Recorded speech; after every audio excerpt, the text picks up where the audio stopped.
अस्सलाम वालेकुम प्यारे बच्चों। तो आज हम यहाँ पर तीसरी जमात का सबक 16 हस्सी आज़ा को आज पढ़ के समझेंगे। तो मैंने यहाँ पेन ले ली है, आपको अंडरलाइन करके बताएंगे। ईवीएस का ये 16वां सबक है। तो बताओ तो भला, सबसे पहले ये तस्वीरों को आप गौर से देखो। ये बच्चे क्या कर रहे हैं? कोई सीटी बजा रहा है यानी मुंह का इस्तेमाल कर रहा है, कोई जो है यहाँ पर हाथ से कोई काम कर रहा है, तो ये अपनी जिल्द का इस्तेमाल भी कर रहा है। इससे इसको ठंडा गर्म पता चलेगा। और यहाँ पर देखो बच्चे ताली बजा रहे हैं, तो कहाँ से हमको सुनाई दे रहा है? अगर ताली कोई बजाता है तो हम कान से सुन पाते हैं ना। अब आम का टेस्ट कैसा है ये हमें कैसे पता चलता है? जुबान से। अब हमारी ये जो गुलाब है इसकी खुशबू अगर हम जानना है तो हम नाक का इस्तेमाल करते हैं। फूलों की खुशबू हम क्या करते हैं? सूंघ के भी बता सकते हैं ना। तो यहाँ पर देखो बाजी की आंखें बंद हुई है, तो इनके बावजूद उन्होंने किस तरह पहचाना कि आवाज किस चीज की है। बाजी के हाथ में कौन कौन सी चीजें हैं? आंखें बंद होने के बावजूद इस लड़के ने वो चीजें किस तरह पहचानी? हमने अभी बात की थी ना।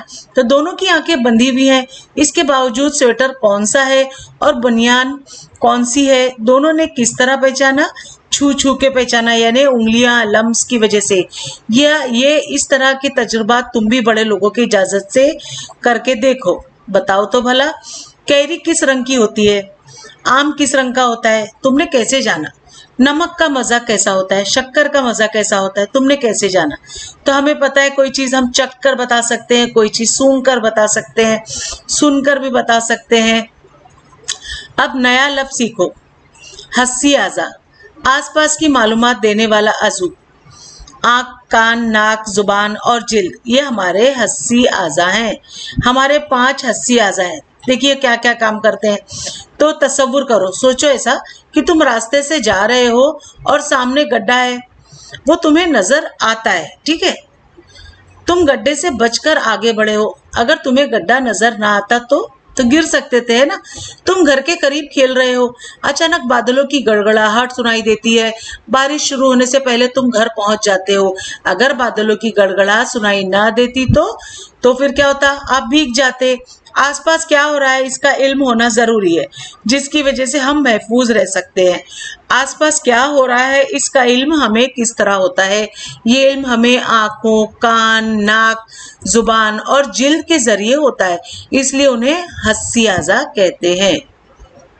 बताओ तो भला, शक्लें देखकर चीजें पहचानो। तो चलिए, सबसे पहले ये शक्ल है पतंग की, और ये है भाला, ये है तीर, ये है चांद, ये है पंखा हाथ से चलाने वाला, ये है तलवार, ये है टोपी और ये है छतरी। तस्वीर पहचानो और इनमें रंग बताओ। इनके रंग आपको बताना है। ये टमाटर है तो ये कैसा है? लाल है। ये जो है कंदील है, ये मल्टी कलर है, यानी अलग अलग रंगों से बनी है। ये धनुष है, देखो यहाँ पर ये भी अलग अलग रंगों से बना है, यानी जो 7 रंगी होता है, इसमें 7 रंग होते हैं। कौवा काले रंग का होता है, ये है लेटर बॉक्स, ये लाल काला होता है। और ये ऑरेंज है, यानी संतरा ऑरेंज रंग का है ना। अब यहाँ पे आंखों के बारे में हम जानेंगे कि आंखों के जरिए हम देख सकते हैं। हमें चीजों के रंग का इल्म होता है, शक्ल का इल्म होता है, चीज कितनी दूर है इसका भी अंदाजा होता है ना। अब यहाँ पे देखो, आओ ये करके देखें कि एक नया खेल शेर के पंजे खेलते हैं। तो जमात के तमाम बच्चों पर बारी बारी राज आएगा। जिस पर राज आएगा वो तख्ता सियाह की जानिब मुंह करके खड़ा हो जाएगा, ठीक है, जिस तरह से ये बच्चा खड़ा है, देखो। अब हाथ से आंखें बंद कर ले। उस्ताद दोनों दूसरों में से 5 तालिब इल्मों का इंतखाब करे। ये 5 लड़के अपनी अपनी जगह बैठकर दिया गया जुमला कहेंगे, जैसे शेर के पंजे कहेंगे। जिस पर राज हो वो गौर से आवाज को सुने और आवाज किसकी है पहचाने। तो यानी जो बच्चा बोलेगा वो आवाज दूसरे बच्चे जो पहचान लेंगे, तो जवाब सही हो तो जमात के सब बच्चे तालियां बजाएंगे और 5 बार सही जवाब देने वाले बच्चे को उस्ताद शाबाशी दें। अब ये गेम हो गया। अब कान के बारे में हम जानेंगे कि कान की वजह से हम सुन सकते हैं। हम ये कि सामने वाला क्या बोल रहा है हमारी समझ में आता है। आवाज करख्त है या मीठी है, ये कानों की वजह से ही समझा जाता है। आवाज के किसी परिंदे की है या जानवर की है, तो ये भी कान की वजह से ही हम समझ पाते हैं ना। तो आवाज किस सिमत से आ रही है इसका इल्म भी हमें कान की वजह से होता है। अब बताओ तो भला ये आम मत खाओ, अम्मी ऐसा क्यों कह रही हैं? तो यहाँ पर देखो, ये नाक के बारे में हम जानेंगे कि हम नाक से क्या करते हैं, बू सूंघ सकते हैं, खुशबू, और फूलों और खुशबूदार अगरबत्ती की खुशबू का इल्म हमें नाक के जरिए होता है। हवा ताजी नहीं है, ये बू से समझ में आती है। खाने की अशिया खराब होने पर बू ही से मालूम पड़ता है। ऐसे वक्त हम मुनासिब एहतियात कर सकते हैं। अब आओ दिमाग पर जोर दें कि गर्मा के मौसम में हम घर बैठे हुए किस तरह अंदाजा लगाते हैं कि करीबी इलाके में बारिश हो रही है। आवाज किस सिमत से आ रही है, ये इल्म हो तो इसका क्या फायदा होता है। अब घर में घुटन पैदा करने वाली बू आ रही हो तो क्या करेंगे भला? खाने की अशिया खराब होने पर बू आ रही है तो जब बू आने लगे यानी वो चीज खराब हो जाती है, उसे इस्तेमाल नहीं करेंगे, है ना। अब जुबान, यहाँ पे देखो, जुबान की तारीफ में हम देखेंगे कि जुबान हमारे क्या काम आती है। तो जुबान की वजह से हमें जायके, टेस्ट पता चलता है। शक्कर मीठी होती है, गुड़ मीठा होता है, करेला कड़वा होता है। मजे का इल्म हमें जुबान की वजह से पता चलता है। कैरी और नींबू का जो मजा खट्टा होता है, नमक खारा होता है, ये भी हमें जुबान की वजह से ही मालूम होता है। मिर्च खाने पर जुबान जलती है, मुंह जलता है, इसलिए हम ये कहते हैं कि मिर्च तेज है। अब ये आओ ये करके देखते हैं कि एक नया खेल महसूस करो और पहचानो कि 4-5 दोस्त या सहेली मिलकर ये खेल खेल सकते हैं। एक पट्टे का डब्बा ले लो, पुट्टे का, कार्डबोर्ड का एक डब्बा लेना है। इसके एक जानिब सुराख करो, सुराख इतना बड़ा हो कि इसमें तुम्हारा हाथ जा सके। सुराख के सामने छोटी छोटी सी 5 चीजें रखो, मसलन रबड़, सिक्का, पेंसिल, कंकर, इमली का बीज जैसी सारी चीजें। जिस पर राज आए वो डिब्बे के सुराख में हाथ डालकर चीज हाथ में ले, किसी एक चीज को छूकर उसे पहचाने, इसका नाम बताए और बाद में वो चीज बाहर निकालकर सबको दिखाए। ठीक है, ये करके देखिएगा, बड़ा मजा आएगा। अब जिल्द की तारीफ हम देखेंगे कि कैसे हम जिल्द से काम लेते हैं। जिल्द की वजह से ही हमें मालूम होता है कि कोई चीज जो है वो गर्म है कि ठंडा है, सर्द है। ये भी मालूम होता है कि कोई चीज खुरदुरी है या मुलायम है ना। छूने से हमें ये पता चलता है। अब यहाँ पे ये देखो, ये अंकल को देखो, ये बाल्टी में हाथ डाल के देख रहे हैं कि पानी गर्म है या ठंडा। ये उनके स्किन की वजह से पता चल रही है। जिल्द को स्किन कहते हैं इंग्लिश में। हरकत में हम आहंगी यानी तालमेल कैसे हो। हम मुख्तलिफ काम करते हैं, काम के वक्त मुख्तलिफ किस्म की हरकत करते हैं। ऐसा करते हुए हम एक ही वक्त में मुख्तलिफ आज़ा का इस्तेमाल करते हैं। ये औरत मूंगफली भून रही है, ये तस्वीर में आप देख सकते हो, है ना। और ये किन किन आज़ा का इस्तेमाल कर रही है यहाँ पे मूंगफली भूनते हुए। तो उसने क्या किया है, गर्दन को नीचे झुकाई हुई है क्योंकि वो मूंगफली को देख रही है, और बाएं हाथ में चिमटे से कढ़ाई पकड़ी हुई है। देखो ये दिख रहा है ना, आंखों को देखो नीचे वो देख रही हैं। और फिर वो दाएं हाथ में पकड़ी हुई उल्थानी से मूंगफली उलट पुलट रही हैं, आंखों से कढ़ाई की जानिब देख रही हैं, और उनका ध्यान इस बात की तरफ मूंगफली के दाने ठीक तरह से पलटे जा रहे हैं या नहीं, यही पर लगा हुआ है। और मूंगफली के दाने ठीक तरह भुने जाने पर उनकी सूंधी खुशबू आती है। तो खुशबू आते ही वो गैस चूल्हा क्या करेंगी, बंद कर देंगी। तो क्या इन तमाम हरकत में तालमेल नहीं होना चाहिए? तालमेल ना हो तो गलतियां हो सकती हैं। मूंगफली के दाने हिलाते वक्त गिर सकते हैं, ठीक तरह से भुने नहीं जाएंगे, कच्चे रहेंगे या जल जाएंगे। तो कोई भी काम करते वक्त हरकत में तालमेल ना हो तो कामों में गलतियां हो सकती हैं या काम खराब हो सकता है। तो कोई भी काम करते वक्त देखो क्या क्या चीजें एक साथ यूज हुई, आंखें, हाथ और गर्दन, ये सारी चीजें वो क्या कर रही है, पूरा कंसंट्रेशन अपना मूंगफली भूनने पर लगा रही हैं। आओ दिमाग पर जोर दे। सिलाई मशीन पर कपड़ा सीते हुए हरकत में तालमेल किस तरह रखा जाता है? तो देखिए, जब सिलाई होती है तब भी आंखों का इस्तेमाल होता है, हाथों का इस्तेमाल होता है, और अगर मशीन मोटर वाली है तो पैर से वो उसको अंगूठे से या पैर से मोटर को दबाए रखना होता है। तो एक साथ बदन के कितने आज़ा काम करते हैं तब जाके सिलाई पूरी होती है। जिस्म की कमजोरी पर मात। किसी की जिस्म का कोई हिस्सा ठीक तरह काम ना करता हो तो ऐसे इंसान को काफी मुश्किलात पेश आती हैं। आंखें ठीक तरह काम ना करती हो तो अच्छी तरह नजर नहीं आता, कान ठीक तरह काम ना करते हो तो ठीक से सुनाई नहीं देता, ऐसा हो तो हरकत में अच्छी तरह नहीं की जा सकती, अपने काम खुद करना मुश्किल होता है। लेकिन ऐसी मुश्किलात पर काबू पाया जा सकता है। कुछ नुक्स डॉक्टर से इलाज के जरिए दूर किए जा सकते हैं। कुछ मामलात में लोगों की मदद ली जा सकती है। अक्सर औकात मखसूस जर्राए मददगार हो सकते हैं, तब अपने काम खुद किए जा सकते हैं।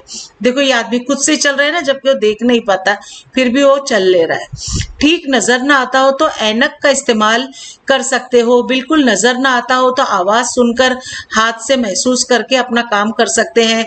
आपने देखा होगा कि अंधे लोग सफेद लकड़ी का इस्तेमाल करते हैं। लकड़ी की मदद से वो सामने के रास्ते का अंदाजा लगाते हैं। आसपास की आवाजों की मदद से भी रास्ता पहचानने में मदद मिलती है। मसरूफ सड़क पर भी वो आजादी से चल सकते हैं। अब सुनाई ना देता हो तो समय आला यानी सुनने का एक आला होता है, उसका इस्तेमाल कर सकते हैं, जो कानों में इस तरह से लगाया जाता है जैसे देखो इसने लगाया। बिल्कुल भी सुनाई ना देता हो तो इशारों की जुबान का इस्तेमाल किया जा सकता है। बाज़ वक्त कान का ऑपरेशन करने से सुनाई देने लगता है।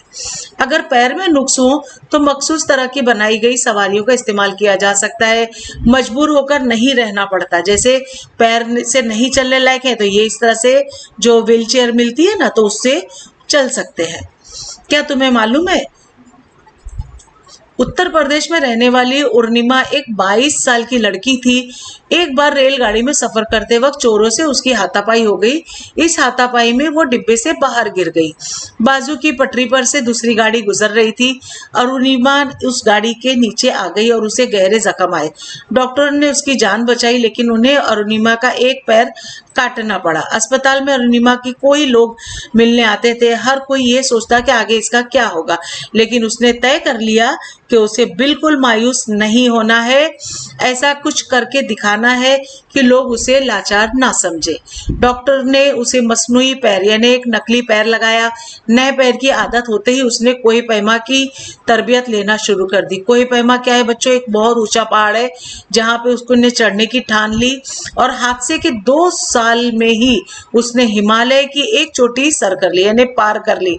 उसके बाद अगले ही साल उसने दुनिया की सबसे ऊंची चोटी एवरेस्ट भी सर कर ली। अरुणिमा की इस कहानी से क्या सबक मिलता है?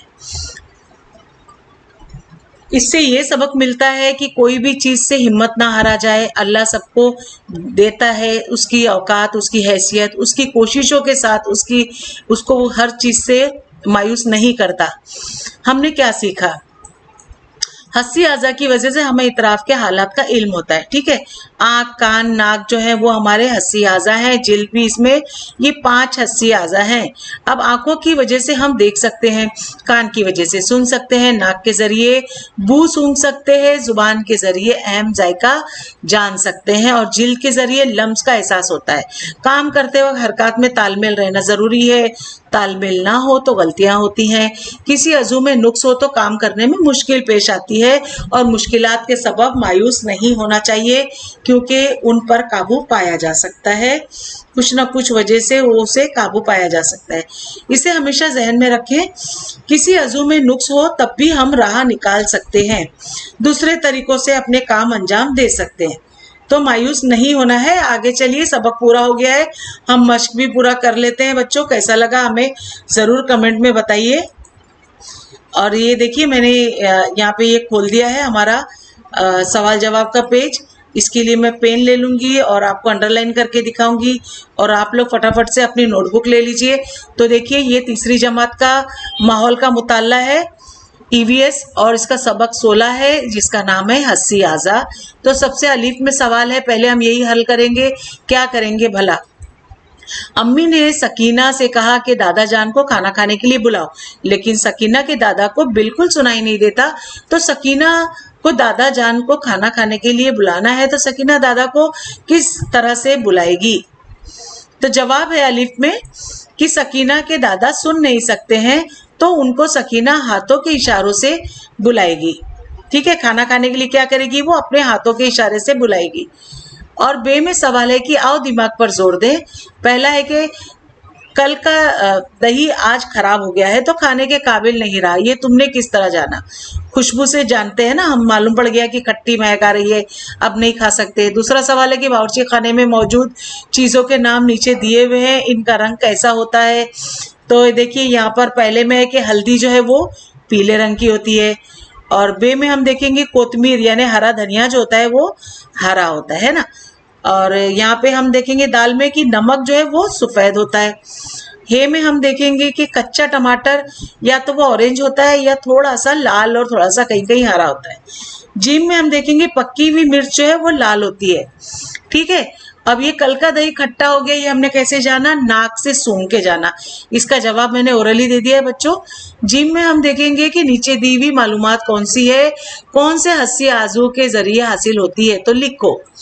तो पहला है कि अमरूद मीठा है, ये कैसे जाना? जुबान से। ठीक है, ये वाला देखो जुबान से जाना। दूसरा है यहाँ पर कि बाहर कोयल कूक रही है, तो हमने कान से सुना, लिखा भी है, कान बने भी हैं। तीसरा है सवाल यहाँ पे कि सूरजमुखी का फूल पीला है, तो कैसे पहचाना? तो आंखों से पहचाना। चौथा है यहाँ पर कि अगरबत्ती की खुशबू अच्छी है, ये हमने नाक से जाना। पांचवा है कि दवा कड़वी है, तो ये हमने जुबान से जाना। छठा है कि तौलिया खुरदुरा है, वो जिल्द से हमने पहचाना। अगला सवाल दाल में है कि मुशाहिदा करके मालूमात लिखो। गिल्ली डंडा खेलते वक्त गिल्ली को मारना है, इस वक्त किन किन आज़ा का इस्तेमाल होता है, इनका तालमेल किस तरह रखा जा सकता है? तो जवाब है कि गिल्ली डंडा खेलते वक्त गिल्ली को मारने के लिए हाथों और आंखों का इस्तेमाल होता है। कोई भी काम करते वक्त अगर हरकत में तालमेल ना हो तो कामों में गलतियां हो सकती हैं, ये काम खराब हो सकता है। हे में सवाल है कि मुख्तसर जवाब लिखो। तो पहला सवाल है कि मूंगफली के दाने भूनते वक्त औरत ने दोनों हाथों का इस्तेमाल किस तरह किया? तो जवाब है कि मूंगफली भूनते वक्त जो है इसने गर्दन नीचे झुकाई और बाएं हाथ में चिमटे को कढ़ाई पकड़ी है। देखो ये तस्वीर आप देख सकते हो, ये मैडम देखो बना रही हैं और उन्होंने दाएं हाथ में पकड़ी हुई उल्थानी से मूंगफली को उलट पुलट रही हैं, क्योंकि वो जले नहीं इसलिए उल्थानी से उलट रही है ना। आंखों से कढ़ाई की जानिब देख रही हैं। इनका ध्यान इस बात की तरफ है कि मूंगफली के दाने ठीक तरह से पलटे जा रहे हैं या नहीं। दूसरा सवाल है यहाँ पे कि हस्सी आज़ा का क्या मतलब है? अब आसपास की मालूमात देने वाले आज़ू होते हैं, ये आँख है, कान है, नाक है, जुबान और जिल्द हमारे हस्सी आज़ा है। तीसरा है सवाल यहाँ पे कि हस्सी आज़ा से हमें क्या मदद मिलती है? तो देखो तीसरे में कि हस्सी आज़ा की वजह से हमें इतराफ की हालात का इल्म होता है, जो हमारे आसपास हो रहा है ना वो हमारे हस्सी आज़ा की वजह से ही ये सारी चीज़ें पता चलती है। तो इनमें आँख है, कान, नाक, जुबान और जिल्द हमारे 5 हस्सी आज़ा हैं। जैसे आँखों की वजह से हम देख सकते हैं, तो कान की वजह से हम सुन सकते हैं, नाक की वजह से हम बू सूंघ सकते हैं और जुबान की वजह से हम जायका जान सकते हैं और जिल्द के जरिए लम्स का एहसास होता है। अब यहाँ पे आखिरी सवाल चौथा है कि हरकत में तालमेल क्यों होना जरूरी है? अब यहाँ पे चौथे का जवाब है कि काम करते वक्त हरकत में तालमेल रहना जरूरी है, तालमेल ना हो तो गलतियां होती हैं। वाव में सवाल है कि खाली जगह को पुर करो। पहला सवाल है कि आंखों के जरिए हम अंदाजा लगा सकते हैं कि शय कितनी दूर है। दूसरा सवाल है कि हम कान की वजह से इल्म होता है कि डैश किस सिमत से आ रही है, यानी आवाज जो है किस सिमत से आ रही है। तीसरा सवाल है कि हवा डैश नहीं है, बू से समझ में आता है, ताज़ा नहीं है। चौथा है कि चीज़ गर्म है, ये हम डैश की वजह से महसूस करते हैं, यानी जिल्द की वजह से महसूस करते हैं कि चीज़ जो है वो गर्म है या ठंडी है। पांचवा है कि डैश खाने पर जुबान जलती है, मिर्च खाने से जुबान जलती है। सरगर्मी है बच्चों आपके लिए, जिन्हें बिल्कुल सुनाई नहीं देता ऐसे लोग इशारों की जुबान का इस्तेमाल करते हैं। इस ताल्लुक से मजीद मालूमात हासिल करो और क्या क्या इनको ज़रूरत पड़ती है आपको खुद ये करना है। दूसरा सवाल है कि मौसीकी की मुख्तलिफ आलात की आवाज़ें सुनो। कैसी आवाज़ें आप मौसीकी में अलग अलग जो आलात हैं वो कौन कौन से होते हैं, जैसे ढोलक, तबला, गिटार, बांसुरी, पियानो, ये सारी चीज़ें जो हैं ये मौसीकी के आलात में शुमार होते हैं। तो इन सबके नाम लिखिए और इन सबके काम भी लिखिए। ये सरगर्मी आपको खुद से करना है। तो बच्चों यहाँ पर हमारे सबक मुकम्मल हुए और सवाल जवाब भी पूरे हुए। मैं उम्मीद करती हूँ आपको अच्छे लगे होंगे, समझ में आए होंगे। अच्छे लगे तो प्लीज़ मेरे चैनल को सब्सक्राइब करिए और बहुत लाइक दीजिए, ताकि मुझे बहुत इससे हौसला मिलता है। अपने उर्दू मीडियम के बहुत सारे दोस्तों में बच्चों शेयर कर दो ये सबक को, ताकि उन्हें भी कोई डाइजेस्ट ना खरीदना पड़े और घर बैठे आसानी से कामयाबी हासिल कर सकते हैं। इस सबक के मुतालिक कोई भी डाउट आपके जहन में आए तो मुझे कमेंट बॉक्स में पूछिए, मैं इंशाल्लाह जरूर जवाब दूंगी। तो बच्चों मिलते हैं अगली वीडियो में नए लेसन के साथ। तब तक के लिए बाय बाय, टेक केयर, अल्लाह हाफिज।